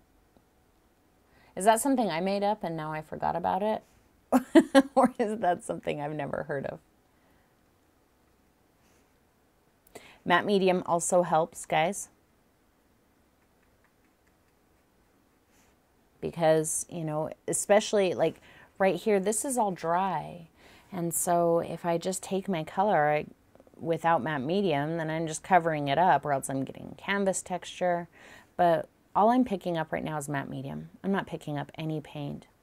And all that paint that's on my brush kind of smooths over top of that area there, so I don't lose any of that, but I can change the color very, very easily. See that? I still have not picked up more paint. It's still just matte medium.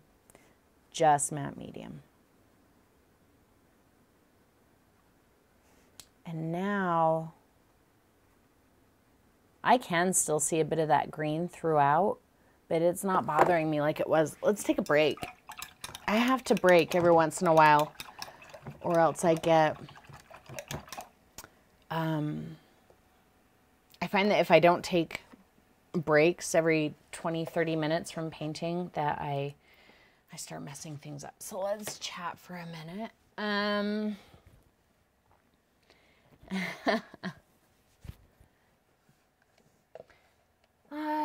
don't know that I really focus on it like that, Gretchen. Mid-tone dark, highlight, back to mid. I think I tend to kind of start with mid-tones. You know, I let my hues say what's shadow, what's highlight. So my blue, my red. I don't really worry about what's darker or what's lighter. And then I'll use whatever color or like whatever value I feel like is going to give me the effect I'm looking for. So like if it's the bridge of the nose, well, clearly I want the bridge of the nose to be lighter so that you can see it. So I'll go with some white. But then if I start working on another part, I might go straight to black. So I'm sure there is a more effective and efficient way of, of painting than I do, but I'm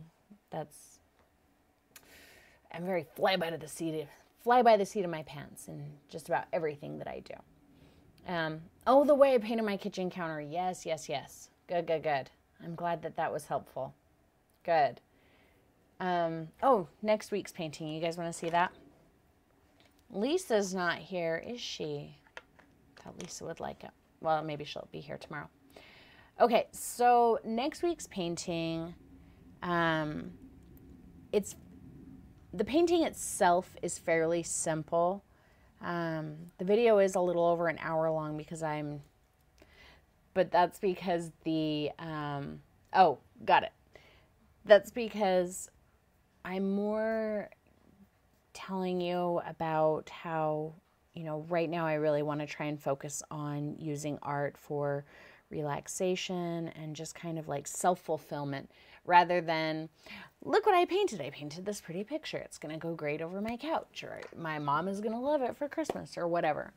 I want to more focus on, I did this and it helped me feel this way, or, you know, whatever. So the focus of this painting coming up is kind of relaxation and I guess a bit of patience. So that's what we talk a lot about in the video. But yeah, but other than that, the painting itself is kind of simple. So this is what we're doing. Da, da, da, da. I don't know why I always have those lines on my painting now. I don't know why there's lines on there, but so also what inspired the image itself is winter. So we tend to think of summer, you know, everything's green, and we think of fall as everything's red. And then we think of winter as everything's dead and white and blue, and there's no foliage. If you want to paint a tree, it's just sticks. But what I've been seeing a lot of when, you know, Vince and I have been out, especially since we've gone camping so many times in the winter, is that plants really do have foliage on them at this time of year. You know, maybe it's little bits of dried flowers that have kind of turned to, you know, it just looks totally different. Little bits of leaves still sticking on, all of that. So that was kind of what inspired that painting. And then, of course, we've got the winter colors in the background. But which blue is that? It is my favorite blue.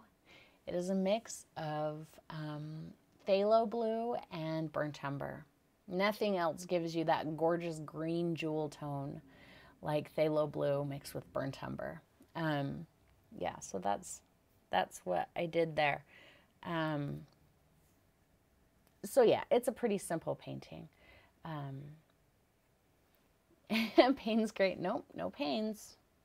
Just phthalo and burnt umber. And the leaves are a mix of the Quin burnt orange, which you could, I mean, figure out what you have and what you can mix up to something that you like. You don't have to use Quin burnt orange. So it's Quin burnt orange, deep violet, and cad yellow medium. That's what the leaves are. So let me see how our folk is doing.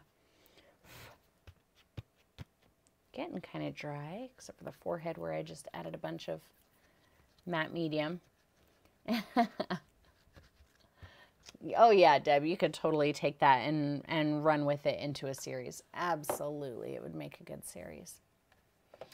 All right, should we go back to it, or are you guys afraid?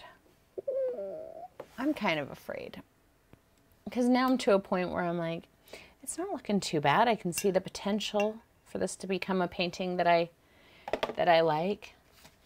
Right now, still a little ugly, but we'll see what happens. I need some more matte medium. I'm going to skip a bit because I would typically keep working this. I would be nowhere near ready to start adding details, but I'm not skipping anything that you need to see so much as because I would really just be doing things the exact same way that I have. I'm going to go into a little black and burnt umber. And let's kind of kick these.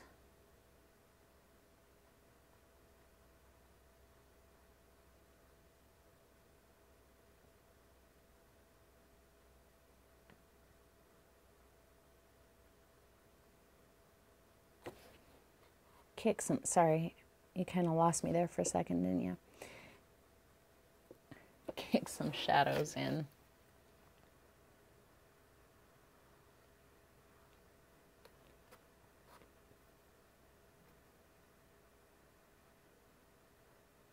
And if these moody, kind of almost grotesque abstract portraits aren't your thing, man, you can still do the exact same thing. Use the exact same techniques and everything like I've talked about, and do a much more, attractive looking portrait. It's just, when I do these techniques, this is just what comes out. Like, I don't even have to try to get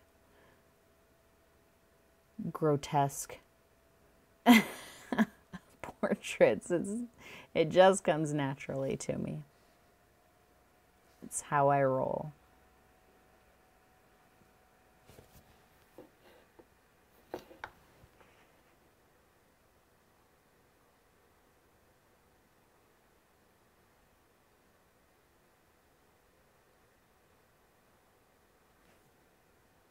Don't like the canvas texture.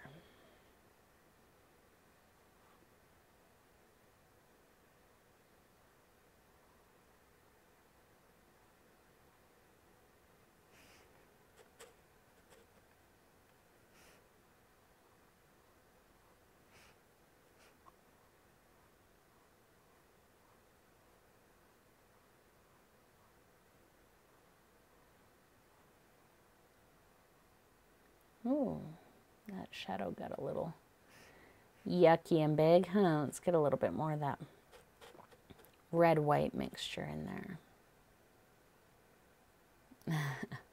Fearless. Applying it to a fairy. Do it. I think you would rock it. If I tried to paint a fairy, especially like this, she would be terrifying. You'd be like, that's no fairy that I want to run into.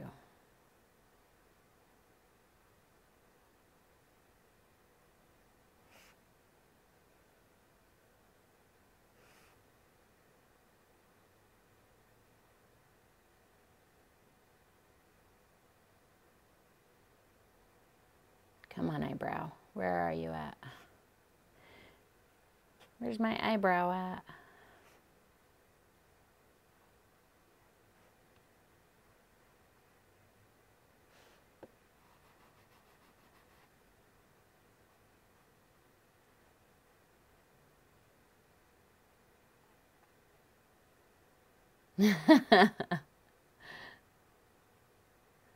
And Carrie, if anyone could pull off a terrifying fairy, girlfriend, that'd be you.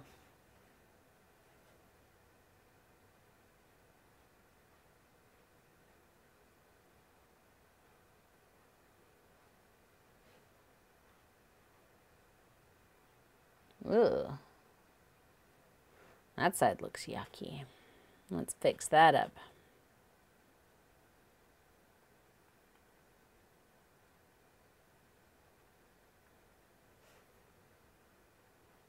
Maybe a little more brown. I'm not worried about my background. If I need to go into my background,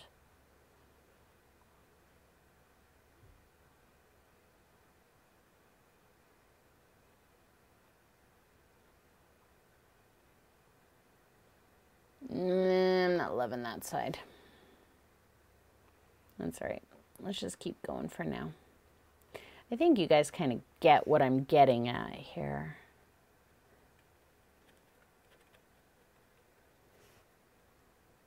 Please give me permission to not have to come out with an amazing painting here for you guys to have a good time.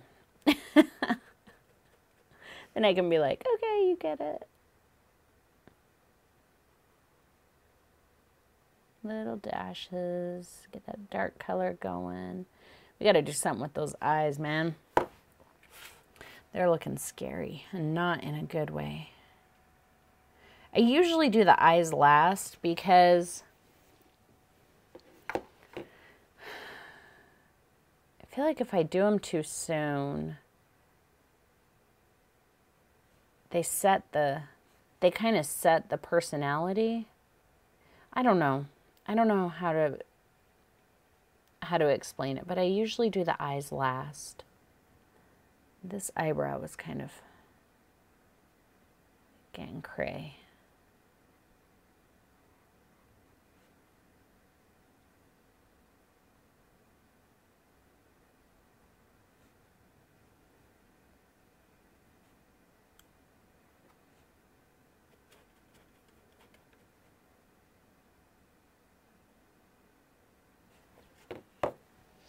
Oh,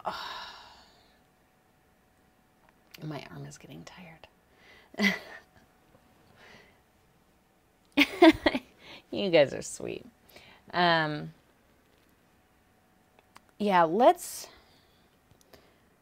she does kind of have that dark soulless thing going on, but also her eyes, they just kind of look abandoned. I don't mean that she has a vacant, abandoned look in her eye. It looks like I abandoned her eyes, which I kind of have. So let's get in there and fix that up. I'm going to grab some black. I still have all those other colors, excuse me, on my brush, so I'm not going to get a pure black. Little black, little matte medium. So I think the eyes on this one are going to end up being quite similar to the eyes that I showed you on the other one. It was not a conscious decision.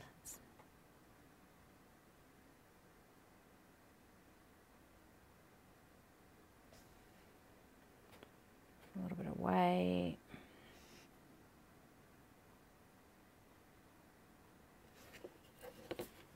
There we go.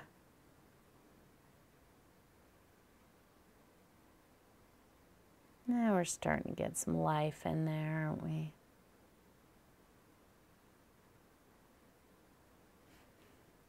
Just grabbing little hints of white.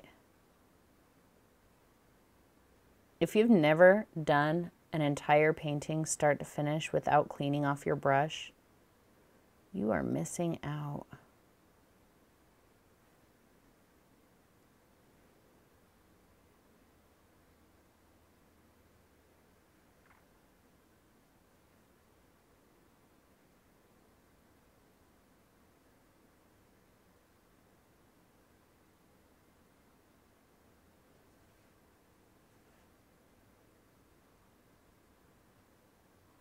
I might have to clean off my brush to get my details though, because I can't get a good light color.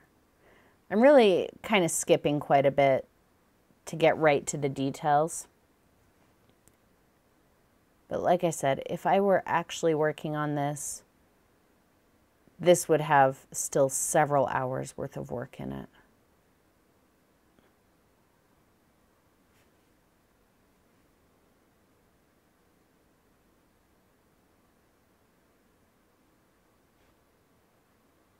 Just little scratches of white.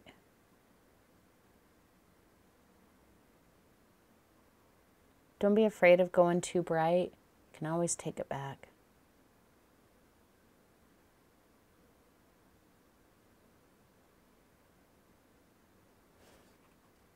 That was too bright right there, but that's okay.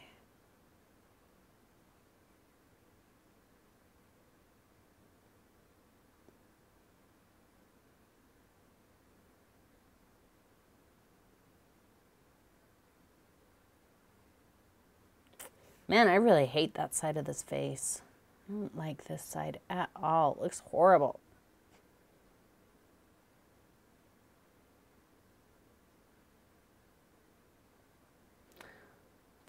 Kind of looks like he got punched. Whatever. This one side is okay. The other side is not so much okay. Oh, bye, Pat. Sorry, guys. I kind of got lost and I know it really is quite different from that terrifying thing we had going on, where I bet even those of you who were like, this is awesome, back then, you were still like, at least I'm getting good information out of this. Even though this painting is terrifying and kind of gross. But it's looking better now. It's still pretty terrifying. There's that light color. There it is. A little bit of white, maybe not that much.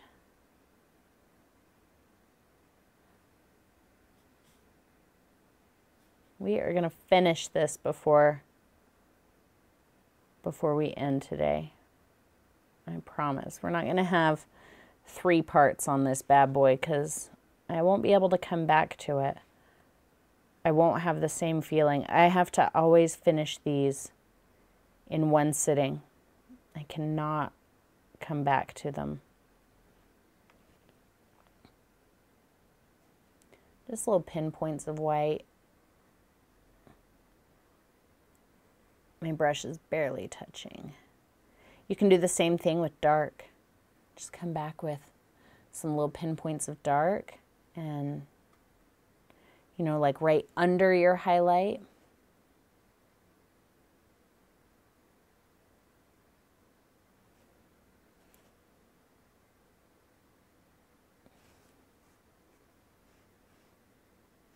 Before we finish up, I'm just going to fix up the background so that some of the shape of the face that we've lost is kind of regained.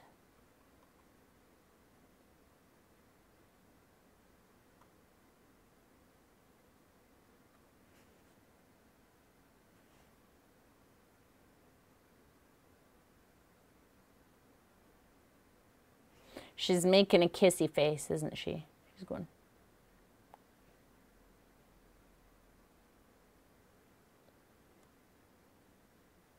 I think she's about done.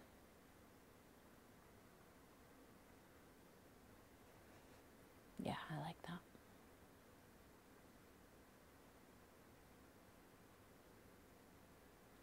that. I am still, yeah, using still the same colors. Red, blue, black, and a little bit of burnt umber. And white, of course. I have not changed my colors.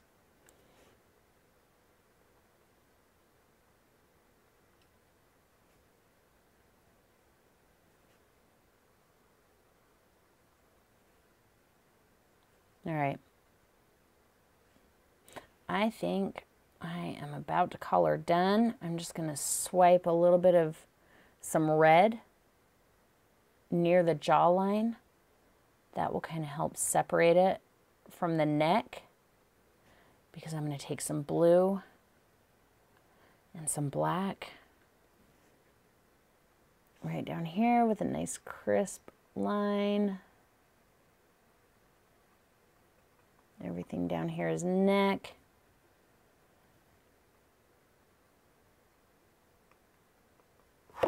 Let's fix up the background a bit, and then I think she's going to be done. Ew, she's kind of gross. She does look like an alien, and I like it. All right, I'm going to go back to my angle brush. Some white, some black. Let's go. She actually got pretty dark right here in the front, but I kind of like the way her forehead blends in with the background there.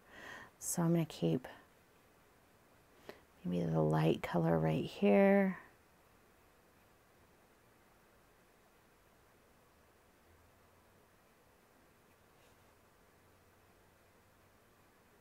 Fix up that chin. There we go.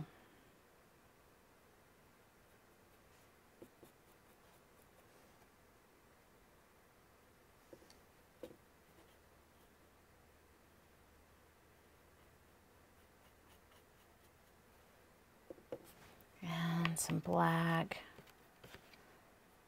Just scratch that in here.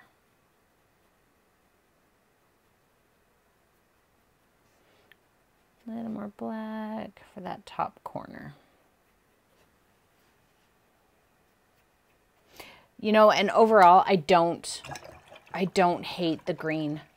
I know I said that if I were to do this again, I would absolutely not use the green for the underpainting, but I don't know that I necessarily feel that way anymore.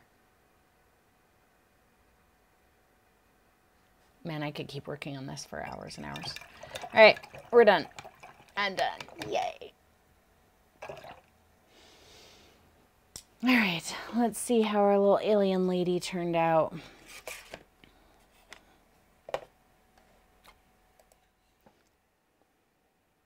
She's pretty alien.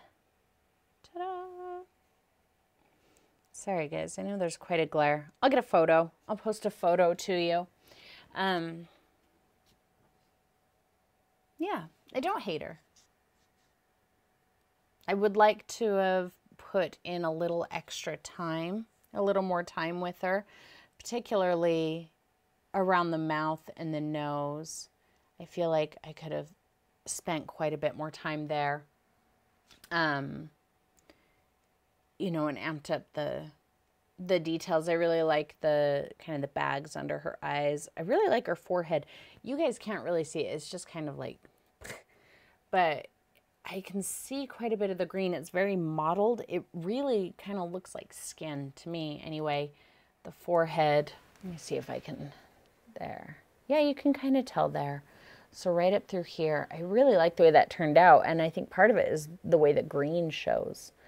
I like the bags under her eyes. I'm not in love with her mouth. She's too kissy. Her nose is a little one-dimensional. And I really am not happy with that jawline, but for working on her super quick while talking and not paying full attention, she's not bad. Yeah, you can still see quite a bit of the green. The green is absolutely making an impact on everything. See how much of that green is still showing? A lot. And just overall, it does change the flavor of the painting a little bit. And I do like that. All right. So I think we're done. Are we done? I think we're done. I'm exhausted. That was that was kind of exhausting for me. I hope that you guys do it. And like I said, if you want some more information on it, the old abstract that I did a couple years ago, I used the same concepts, you know, the same type of color palette. I wasn't quite as practiced at it back then as now, but yeah. Oh, don't forget to go look up Martina Shapiro on YouTube and watch her technique for doing faces. I know some of you are going to be like, no way. There's no way I'm doing that. And some of you are going to be super excited about it. I really love her technique. It's so messy and chaotic, and then her paintings are just, they're so refined and beautiful, you know, very abstract. So yeah, go look that up. I'll type her name in chat. Martina Shapiro. Go, what? I can't even type into my own chat. Hello? It won't even, I think I got blocked in my own chat room. That's sad. I wonder how that happened. All right, anyway, I can't say anything to you guys in chat because I'm apparently banned from my own chat room. So, yeah. Oh, I'm glad I could make you tired.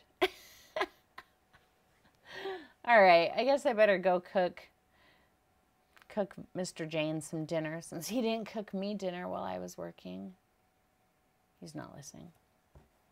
Thank you, Carrie. I appreciate it. Yes, Martina Shapiro. Go look her up. You guys will be blown away by her technique. It's very fun. So, okay, guys, hopefully I'll see you guys tomorrow for jam session. I will post that. I'll try and remember to post it here in just a few minutes. And I will see you tomorrow. I've had a great time with you guys, so bye, everybody.